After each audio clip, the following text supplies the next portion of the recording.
My name is Bishop E.W. Jackson. I'm the national president of STAND, Staying True to America's National Destiny, and of Ministers Taking a Stand, which is a subsidiary of STAND. We are here today for a very important purpose. But let me tell you how we feel about being here. We are here because we are angry, and we're here because we are tired. We are tired of seeing people in the inner city living in dilapidated housing. We're tired of seeing drugs overrun the community and make every law-abiding citizen a potential victim.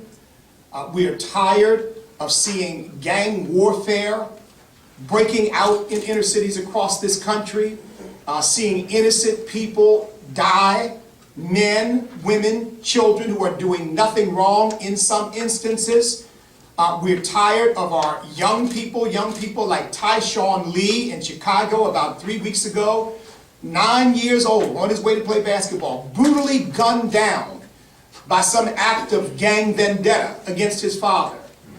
We're tired of the innocent, sometimes even children. Recently it was reported that a child was shot in this cross-gang warfare that's going on in inner cities across this country. We're tired of it.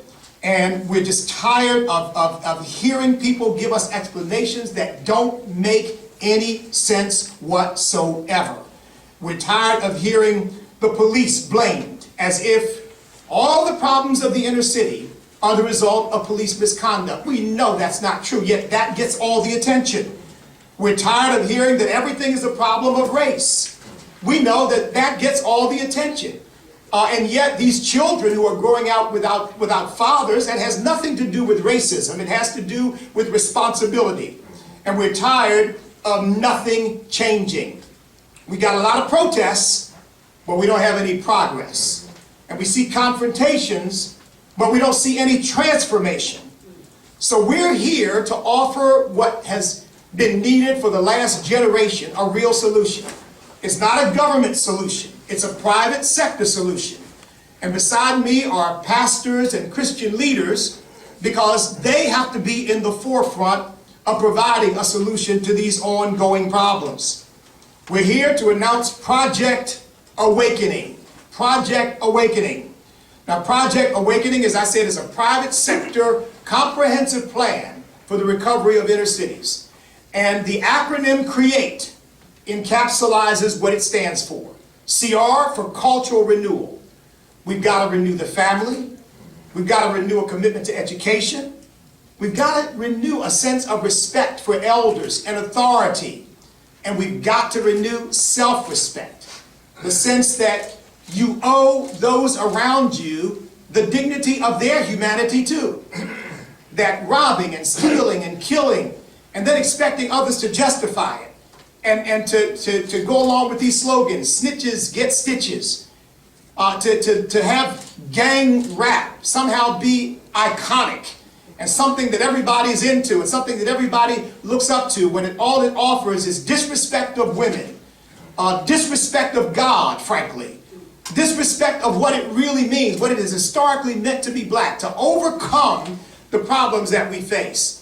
To overcome those problems with dignity and with humanity, with love and with concern and with respect for one another and for the entire community. What we're offering, we believe, can transform the situation. And we don't have time now to go into the full aspects of its implementation, but the EA is for Economic Awakening, which is entrepreneurial activity. You know, there was a time when we had something called the Black Wall Street. There was a time when businesses ran and served people in the community. That time is gone, and we need to revive that. We need to revive the spirit of entrepreneurship in the black community because government has not helped the situation, it's only made the situation worse. So we're looking to partner with corporations and private foundations and bring in mentors and begin to get the entrepreneurial juices of people flowing. I've said many times, it should not be that the drug dealer is the primary entrepreneur in the black community who understands that offering a product or service is what will draw people. We need some people who are offering positive services. And let me say this because it doesn't get said enough. The young people, the law-abiding citizen, the black community, are gifted, they're talented, they're bright, they're capable, but they're not being offered any options. Often their families are dysfunctional. Certainly the people around them are trying to matriculate them into a life in the streets. We need to let them know that they have God-given gifts and abilities that will take them to the highest places, and we need to offer them those options. And that's what economic awakening is all about. We live in a capitalist system, and entrepreneurship offers an opportunity to build wealth and to create a decent living and to create a better environment in our communities. We've got to stop burning businesses down because people are angry and they're rioting and they're destroying the economy of the inner city. And we got to start building businesses up. Yes. And then TE was for technical education. That we got to understand not everybody is going to go to college. Not everybody wants to go to college. But everybody needs to have an employable skill. Everybody needs to be able to do something that can get them a job. They need to learn how to do carpentry or plumbing or car mechanics. Or do computer hardware repair. They need to learn a skill or an ability. Cooking. These are opportunities that a lot of people would gravitate to if we would show them that they have options. This is Project Awakening. We want to create a new environment in the inner city. And let me add two other things. Number one, the church is the central institution for achieving this. Yes. Yes. Without the church, it cannot happen. Because the church is the primary shaper of culture. I have pastors beside me. These men are having an impact on their communities and on the people who are under their leadership, and they're elevating their vision, giving them a sense that there's something more that awaits them than the life of the streets. And they've been doing it for years. We want to broaden that.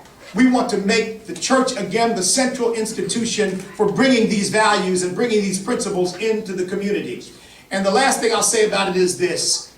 We believe not only is school choice necessary, but one of those choices needs to be boarding schools. Yes. Yes. We have children living in the black community, frankly, who are going to be eaten alive, not just by the streets, and it's a sad commentary to make, but by their own parents. By their own parents. Their own parents are drug addicted. Their own parents are irresponsible. Yeah. Their own parents are homeless in some cases, dragging the children around with them. We're not asking for the government to come in because that always makes the situation worse. But we're asking for people to support us in creating an opportunity to get those children out of that environment into a clean, healthy environment where they're taught not only the academic disciplines that they need to know, but where they're taught a new sense of what it means to be a human being, what it means to be a person of character. Teaching young ladies that your body is sacred, and you shouldn't be having sex with any guy who comes along and tells you that he cares about you. Telling young men you shouldn't be having sex with young ladies and fathering children that you can't then take care of or don't want to take care of. You ought to be waiting until you get married in order to have children. We know three things. We know that if people wait until marriage to have children, if they get an education, and if they actually go to work, even if they start with menial work, we know if they do those three things, they will not be in poverty. That's right. That's right. So this is Project Awakening. Now, two other quick things. I am absolutely incensed that having seen multiple presidential debates, having seen riots in Baltimore and Ferguson, having seen one weekend 60 murders in Chicago, that this isn't even coming up in the debate. How is that? How is it that the media is not asking questions of these presidential candidates? What are you going to do about the carnage that is happening in inner cities across this country? And how is it that presidential candidates are not offering a plan for how they're going to address this issue? Because the next president, in my view, in order to stave off major upheaval in our inner cities, is going to have to provide presidential leadership and inspiration and motivation. He's going to have to use the famous pen and phone to do something more than posture. But call these millionaires and billionaires, these foundations, these businesses that claim to be so concerned, call them to get involved, to invest in these communities, to mentor these young people, to invest in a boarding school that gets some of these young people out of the circumstances that they're in. We are looking for presidential leadership that is going to show that it cares about what's going on in the inner city and is going to do something about it. Now, I'm really grateful to be able to say this. We reached out to every candidate that we could, and we're still reaching out to them. We haven't stopped. Only one candidate, only one, has expressed interest, support, enthusiasm for doing something about this problem. He has a representative here today. That candidate is Senator Ted Cruz. Now, I don't say that as an endorsement of Ted Cruz. That's not what I'm here to do. But I'm here to say at least one presidential candidate has done something to indicate an interest. Now what I want to know is, where are the other presidential candidates, and where is the liberal media that claims to care so much about the plight of of black people and minority people? Why aren't they asking questions about what you're going to do about the problems that law-abiding citizens are confronting in the inner cities of our country, and that the children of this country are dying to the tune of 500 a month? Do you know what would happen if we had 6,000 people die at the hands of Islamic terrorists?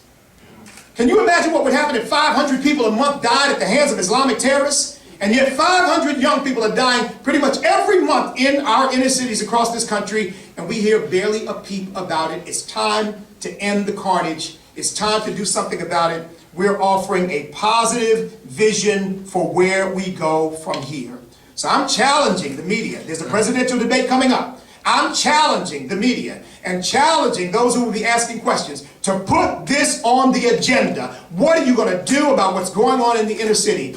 And I'm challenging the rest of the presidential candidates now to put it on your agenda, to offer up a plan that's not based on more government spending, a plan for how you're going to deal with the massive problems, the horrific things that are going on in the inner cities of this country.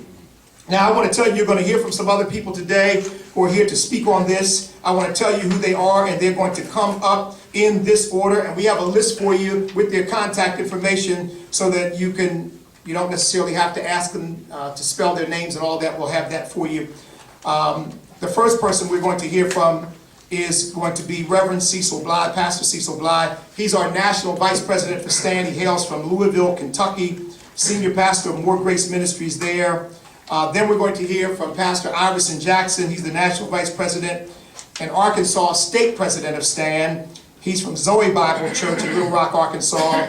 And then from Dr. Leon Threet, he's the National Vice President and North Carolina State President of STAND. And he's the Senior Pastor of CFA Ministries in Charlotte, North Carolina. Then Reverend Stephen Kraft. He's the New Jersey State President. He's doubling up for us. And he's an evangelist and a revivalist and the Executive Director of Christian Citizenship Ministries. Then we're going to hear from two other persons who are not part of the STAND organization formally, but they're here to support the effort of addressing these issues. Reverend Derek McCoy, who is the National Clergy Coalition, National Clergy Relations Director for CURE, and Lonnie Poindexter, who runs the Lions Chase radio show, is the host for the Lions Chase radio show. We'll have a list for you. I just wanted to get that out there so that they can come up, say briefly who they are, and then share with you their thoughts and their comments about this. And then afterward, if we're on time, we'll have an opportunity for you to ask some questions of me and the others. Okay, so first, Pastor Cecil Bly. 50 years ago, President Lyndon Johnson gave us the notion of the Great Society.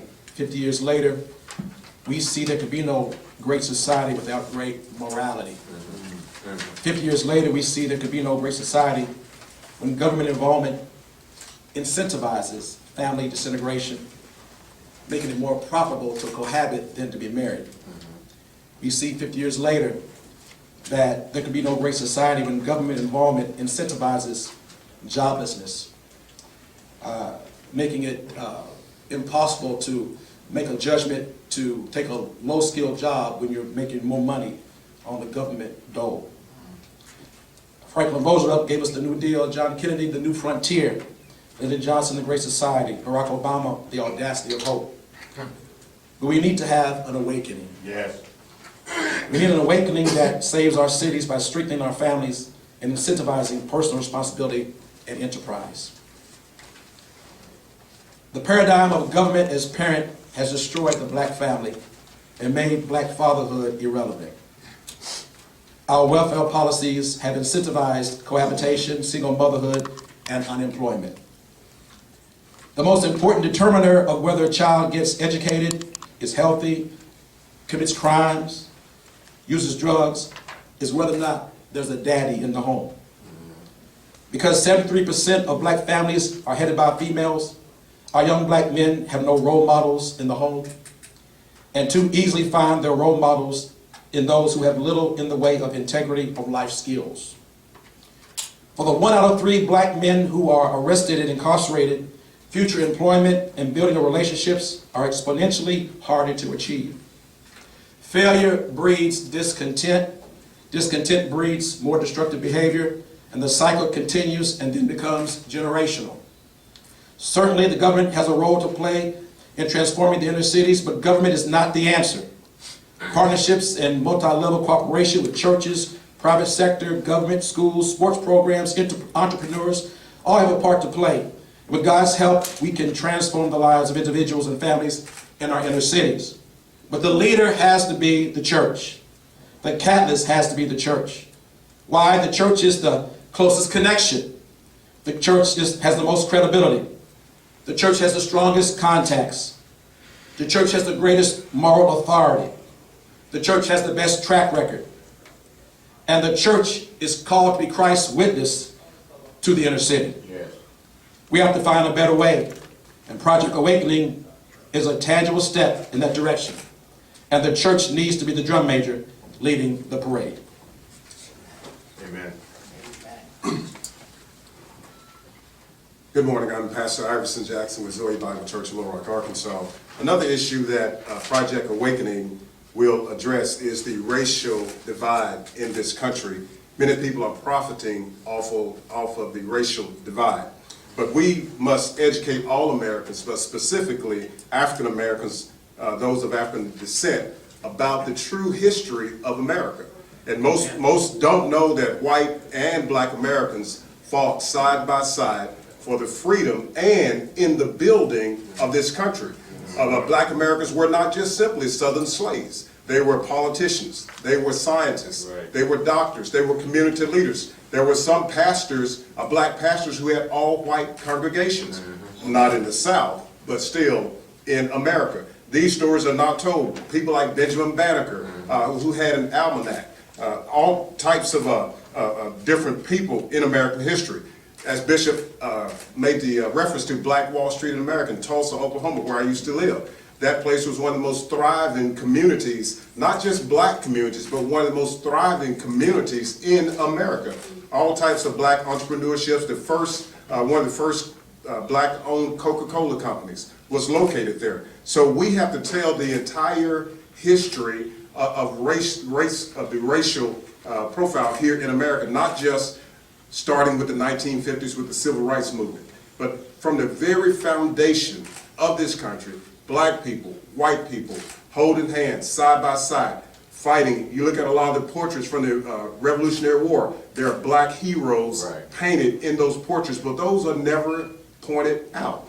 And so a lot of the inventions in this country, not just from the 20th century, but from the 19th century, and going on back to the 18th century, blacks made significant contributions all the way through this history. We must tell them that, because when people don't know that they have been a part of something great, they won't see themselves as anything great. They'll see themselves just as slave or descendants of slaves, and not actually having contributed to the building of this country. We fought in every war, and won medals in every war. We're heroes in every war. So this is what we have to do. Project Awakening will promote education, put everything out there, the good, the bad, and the ugly. Yeah. We know that we have good history in America, we have some bad things that happen, and we have some ugly things. If it's history, it's history, Yeah. and we must tell it all. Yeah. And this is one of the things Project Awakening will address, is tell the whole history of the black and white experience in America. And I think that will clear up a lot of things and erase a lot of this dissent that we're having to deal with today. God bless you. Thank you. Amen. Good morning, I'm Pastor Leon Threed. I have the opportunity to serve in the Charlotte, North Carolina area. I'd like to just mention the importance of restoring respect And the Project Awakening is one of those components in which respect for all authority is reintegrated into our communities. I have also had the privilege of serving as a law enforcement officer in the Charlotte-Mecklenburg community. My son presently serves as a police officer there. And we must reinsert and reiterate the importance of respecting the law enforcement community. They are the first and last line of defense against lawlessness in our community. I had the opportunity to also visit Baltimore just days after some of the rioting that was there. And I was surprised at the level of disrespect for authority and for law in itself and the safety and well-being of the community at large. And so the Project Awakening is reiterating partnership between law enforcement and the community at large. And we must address, first of all, and I think Project Awakening is going to address this, it's directed to address this issue, of removing the lie of the community pitted against law enforcement. It's not we against them. It's all of us working together to make a better and safer community. Project Awakening addresses that, to reiterate the importance of partnership in the community, partnership that has mutual respect one for another. Project Awake will also and is addressing the fact that that each of us are invested members of the community. Law enforcement is an essential part. I think one of the important parts of this is to begin to reject the notion that somehow the criminal, the gang member, the drug dealer is somehow finding and should find safe haven in our communities. And somehow the law enforcement community is the outsider. Police officers and law enforcement community, they live and have an invested interest in the communities. And so the Project Awakening is reinserting the importance of partnership between law enforcement, citizens, and clergy and churches working together to strengthen this partnership. I think this is an urgent need. I think in the Charlotte-Mecklenburg community, we've witnessed the importance and the value and the success of such partnerships. And I think Project Awakening is reinserting it not only in our community, but throughout the nation. And I think this is one of the essential pieces to seeing our inner cities strengthened and revived. So I would encourage you to give a close eye, communicate this Project Awakening vision throughout our nation. I think it has answers that we need desperately in our inner city. Thank you for your time. Amen. Amen. Good morning. I'm Reverend Stevie Kraft, evangelist from New York City, executive director of Christian Citizenship Ministries. The Word of God tells us, the book of Isaiah, chapter 61, starting in verse 1, "The Spirit of the Lord God is upon me, because the Lord has anointed me to preach good tidings to the poor. He has sent me to heal the brokenhearted, to proclaim liberty to the captives, and the opening of the prison to those who are bound, to proclaim the acceptable year of the Lord. And they shall rebuild the old ruins. They shall raise up the former desolations. And they shall repair the ruined cities, the desolations of many generations." That, in its essence, is the Word of God concerning Project Awakening. It's time that this sleeping giant of the inner cities of America be woke up out of their stupor and stop embracing the culture of death. God has promised us through his prophets in the Old and New Testament that we that are standing for truth, that we who are standing for righteousness, God has promised us that he would use us. And that's why these ministers, whether they're pastors or myself as an evangelist, are standing here today, standing on the eternal principle of God's word that cannot fail, that says that if we are faithful and will step up to the plate and declare the word of God and say, if you need somebody, send me. And we in Project Awakening will rise up. We in Project Awakening will rebuild the ruined cities, not because we have strength within ourselves, because without God we can do nothing. But the Bible says with God nothing is impossible. So we're going to stand up. God is going to be glorified. We're going to stand up and we're going to say as Isaiah said, Lord, if you need somebody, here am I, send me. We got to get back to the roots of these problems. John the Baptist said the axe, the spiritual axe, is laid at the root of the tree. And the root of the tree is simply sin. God bless you. All right. God bless you. Good morning. This is my name is Reverend Derek McCoy. It's already been mentioned. I want to say I stand here with as a part of CURE, which is Center for Urban Renewal and Education. We stand here to really support the tenacity, the dedication, and the passion exhibited by Project Awakening and with Bishop E.W. Jackson and several of these other men and other people that have been joined with them. It is a phenomenal thing to support the issues that are actually happening in our community. I'll say this, and really my close is just, before I was born, back in 1965, there was a report written called the Negro Report by Patrick Moynihan. Yes. In that report, he went on and began to depict what was actually happening in the conditions of our society and in urban communities. About 1930, there was another black sociologist who was not accepted, but he said basically the same thing that Patrick Moynihan said. And one of the things that we, in summary, that it really comes down to is that economic conditions determine social conditions. Yeah. And it is very important for us to understand that everybody's effort to awaken our communities, to support these issues, and to create jobs, create technology, and do the things that are necessary to create change in our culture, in our society, is so critical. And we applaud the effort of STAND. Thank you.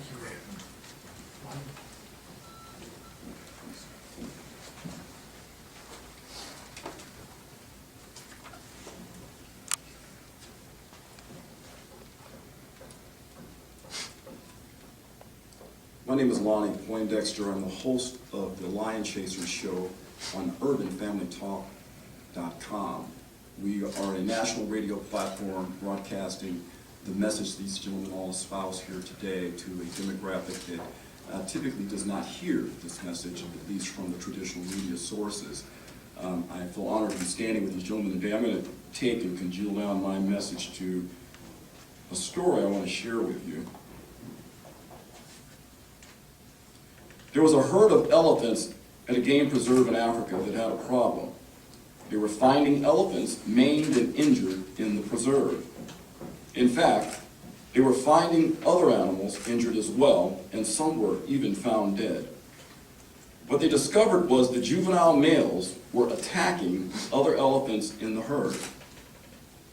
And they found those juvenile males had actually killed some of the rhinos on the preserve. They inquired with the recently retired game warden as to what could be done. The retired warden asked where was Buck. You see, Buck was the dominant male in the preserve. They responded. They had retired Buck and sent him to another preserve. Well, the old warden said, you go and get Buck and put him back in the herd. Well, they protested because they said Buck was too old and not needed any longer in the herd, and that they themselves were taking care of the herd. The old warden again replied, trust me, just bring Buck back and return him to the herd. Well, they did as he requested, and the result was there was peace in the herd again, and by default, the preserve. We must get government out of the black family and return paternity to its rightful place. Amen. The black community in America is the canary in the mine shaft for the state of America. And to quote Dr. Patrick Fagan, fellow at FRC, when I inquired of his passion for what is taking place in urban America, he responded, so as the black community goes, so goes the rest of America. The Lion Chasers Network and Urban Family Communications fully supports the Project Awakening initiative, STAND and Bishop E.W. Jackson, cultural renewal, economic awakening, and technical education. Thank you. Thank you.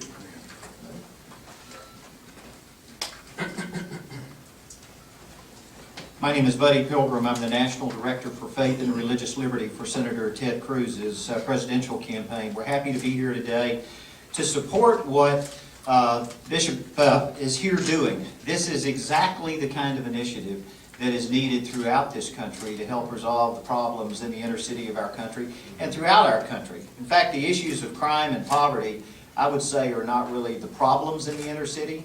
They are the byproduct of the problems Yeah. in the inner city. Yeah. They are the result. They are the outcome of years and decades now of failed liberal policies. And I can tell you that the solution that will fix these problems is not another government solution. Right. It is a private sector initiative, and it is in particular a joint venture between the faith communities, or the faith organizations in these communities, and the businesses in these communities, so that faith and business, so that enterprise and faith organizations joining together create the best solution to the problems that are there. I know if Senator Cruz were to become the president of this country, if he's fortunate enough to be elected and served as president, that working with Bishop Jackson and other ministers like you to help create an environment where these kind of faith and business private sector solutions can be implemented is certainly one of the things that he's interested in doing. A free market private sector solution like the Awakening, if those were implemented in lieu of top-down government programs, it would solve the problems that we have in this country. Those are the answers that we need implemented throughout this country. And I know Senator Cruz has always been supportive of private sector solutions. He believes that's the right answer. Central planning out of Washington, D.C., or out of any state capital for that matter, is not the answer to the problems that we have in this country. And you've rightly addressed that it involves more than just simply economic activity. It involves a cultural renewal as well. It involves the right values being established. Everyone has a set of values that come from somewhere, and it's important that the right set of values are implemented and taught in these communities, followed up with the economic opportunity that needs to be created, the education that needs to be brought into these communities for the right kind of jobs, and we're happy to stand with you and see you put forth initiatives like this for the sake of helping to rescue this republic. Thank you. Thank you very much, buddy. And I just want to add to that, I have reached out to every campaign. As I said, we'll continue to reach out. But I've not only talked to Buddy, Senator Cruz's surrogate, I've talked to Senator Cruz personally about this. He expressed personal interest in this. Couldn't be here today, or he would have been, but just couldn't be here today. So here again, so it's not an endorsement, but to me it speaks volumes that he's willing to put forth the time and the energy to be a part of what we're doing and to support it. So with that, we want to open it up for any questions that you might have. Yes? Hi, I'm Penny Starr with CNS News. I apologize, I got here a little late, so if you address this question, how will this look on the ground? Can you tell me how this will work in the community? Will it be a series of educational talks, or how will you put it into practice? Yes, well, first of all, the church is going to be the central institution where much of this will happen, except for the technical education part, which will probably happen more community colleges, private institutions that do this kind of training. And what we'll be looking for is private sector scholarships for people who are interested to get them into these places so that they can learn gainful and employable skills. But I don't know what we'll call it yet, but for the moment, let's call it an awakening school. We'll have a curriculum that will be spread throughout the community and available in churches. And so, for example, under cultural renewal, we'll address probably 6 basic values. Faith, because that's the most important one. If you don't know who you are in God, we believe you can't possibly know where you're going or what to do. Right. Family, we got to teach even these young kids that even because their father may have abandoned them, you can't do that. And here's why it's wrong. And we need to teach people that God is their father. Right. And will love them and will heal them. Education, respect for education, self-respect, honor, integrity, decency, sexual morality. Why is it wrong to have sex outside of marriage? I know we've heard the big, we're going to give out condoms campaign. How's that working out for us? Not very well, because the problem of out-of-wedlock pregnancy continues unabated. And citizenship responsibility. Teaching people to vote their values, not their race and not their party. Right. And so that could be 6 different courses that we would teach. And then under economic awakening, capitalism, how it works. I think most people don't, in America for that matter, don't understand how capitalism works. Why it is the most effective way of distributing goods and resources. Business, its role in society, what a positive contribution it makes. Why tearing down businesses in your community is like committing economic suicide. Entrepreneurship. How do you start your own business? How do you buy your own business? What is entrepreneurship? How do you get a business started? And this is a pet peeve with me. Teaching people that a job is not just a place you go to get a paycheck, but it's an opportunity to learn how you might be the owner of that business one day. Come on. So we want to teach people that. And then lastly, technical education, carpentry, plumbing, auto mechanics, bricklaying, roofing, computer repair, bookkeeping, cooking, a whole host of things. And we want to partner here again with the business community to do that. We know we don't have the skills to do all of this, but we want the church to be a central clearinghouse for bringing people in to say, okay, well, will you teach my people about cooking? Would you, I've got several people who like that. Maybe we have a central place where we're going to do a cooking course. So that's the way it's going to look. But the cultural renewal part is foundational because we believe without that, the rest is not going to work. Yes, sir. Yes, sir.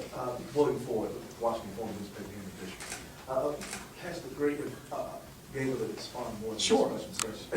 No, please, no. Go ahead. You mentioned, sir, in regards to communities need to have more trust with law enforcement. Could you express that a little bit, especially with the Black Lives Matter movement, that some see is the opposite of that? Yes. Well, I think it's really interesting that when I was in law enforcement, I was one of the first police officers in Charlotte-Mecklenburg that were part of the community policing project. And so community policing, spearheaded there. And then shortly after, maybe about 2 years later, we had the riots there, the Rodney King riots in LA. Well, Charlotte-Mecklenburg had no problems because we had spent time building real relationships with the community and with the schools and with businesses so that when there were national problems of rioting in the streets, Charlotte-Mecklenburg had no real challenges because relationships were being built. And I think we've got to continue to build on that platform, on that premise, that genuine relationships, both parties, all of the community investing into safe communities, and ultimately we all benefit. And that's one of the things that we witnessed in our community. Is there a particular way you're able to do that? Well, I think one of the things, certainly the law enforcement community must recognize the importance of building real relationships with the faith community and businesses. And the community as a whole needs to see themselves as an important part in the community, partnering. Part of the thinking needs to shift, that it's not police against, and the young men and women in the community needs to see themselves as potentially becoming law enforcement related or fields of investing time. Their community colleges having some of those studies available to become certified. And then from there, by living and serving in that community, you have a vested interest there. So I think a strengthening of the partnership, and I think that Project Awakening creates that and helps create a platform for building those strong relationships. Yeah, let me just add this. If you don't have a father in the home, somebody mentioned that, where do you learn respect for authority? Because frankly, at least from our perspective as Christians, that's the primary tutor of respect for authority. Look, I was raised in a foster home, and I was a juvenile delinquent up until the age of 10 years old. And when I was 10, something very dramatic happened. My father came back into my life. And I knew who he was, and he visited me, but he took over. He took me back to live with him. And I was committing petty crimes. I was not going to school half the time. In fact, probably about 2/3 of the time. I was already a member of a little gang that sort of policed our street and made it hard for any guys who didn't live on our street to come down our street. In other words, I was matriculating into serious crime. And my father came in and completely revolutionized my life because he made clear that he was the authority and that I was to respect all authority. I've never had a problem with police officers. Right. Now, I'm not saying that every police officer is doing the right thing. We know that that's not true. You can't have, forget how many police officers, about 800,000 police officers, and not have some who are bad. But you got to begin with the premise, don't put yourself in a position where you have to have some sort of negative, violent encounter with police. Right. So something's got to happen on both sides. Yes, punish those officers who get out of line. Absolutely. Respect the ones who are trying to do their job, and then teach our young people to respect authority. I'll say one other thing. I was at a Newport News community meeting, about 1,500 people, and all the experts were talking about various theories of what to do. It was the ladies who got up to speak, who said, we've got to teach these young people respect for authority again. You know why? Because they're seeing they don't respect us either. So both things have to happen. And Pastor, we're thankful to have Dr. Leon Threet as a national VP because he brings that police officer experience with him, so, yes, ma'am. Kiera Lerner with Think Progress. Ted Cruz has criticized the Black Lives Matter movement and said that it's literally encouraging and celebrating the murder of police officers. Do you agree with him on that point, and can you speak to the movement? Well, let me speak with this admonition. I've been told I don't know everything they're saying. I know what I've heard. So with that proviso, what I've heard has not been good. What I've heard to me is divisive and demonic. Because when you start dividing people strictly by race, and you start saying only Black lives matter, and if someone says, well, wait a minute, all lives matter, and we as Christians know God created all of us. All of our lives matter, including the lives of unborn babies. Right. They matter too. Right. But when you have people saying, no, no, no, you can't say all lives matter, we're not going to hear that, then that tells me there's something very, very wrong there. But look, I remain open to talking to people in that movement. If they're really interested, instead of just protesting and disrupting meetings, if they're really interested in trying to make something positive happen, I'm happy to talk to them. We got plenty of churches they can go to. They need to get saved. In most cases, that's the problem. Yes, sir. Yeah, I guess could you talk a little bit about reaching out to churches with this project, and I guess how many churches across the country are kind of embracing it? Well, you know, what we've got is leaders in various states. We've got representation in 20 states. We've got leaders, I think, in 10.